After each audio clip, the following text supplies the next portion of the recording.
Subject కి ఒక teacher ఉంటారు, అన్ని సబ్జెక్టులు నన్ను చదవమంటారు. ఇంత చిన్న బుర్రలో అన్ని ఎలా నింపాలి?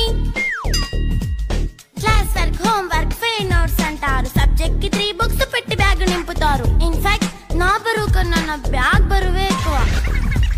క్వశ్చన్లు, ఆన్సర్లు, సర్ప్రైజ్ టెస్టులు తమ్మి దాటుకొని మళ్ళీ స్కూల్ వ్యాన్ ఎక్కేసి అమ్మయ్య ఇక ఇంటికి వచ్చేసామనుకుంటే మార్క్స్ తక్కువ వస్తే చెయ్యాలి అసైన్మెంట్. రిపోర్ట్ కార్డ్ చూపిస్తే ఇంట్లో ఉన్న పనిష్మెంట్. హోమ్ వర్క్ చేయమంటూ మమ్మీ చంపుతుంటుంది. ట్యూషన్ టైం అయిందని డాడీ తరుముతుంటాడు. డాన్స్ క్లాస్ కి వెళ్ళమని తాతయ్య తిడతాడు. స్నాక్స్ తిని వెళ్ళమని నాన్నమ్మ ఆపుతుంది. ఇక అన్నీ అయిపోయాక కాసేపు టీవీ చూద్దామంటే మమ్మీ ఎంట్రీ ఇచ్చింది. బెడ్ ఎక్కమంది. చిన్న నాప్ తీసేలోపు తెల్లారిపోయింది.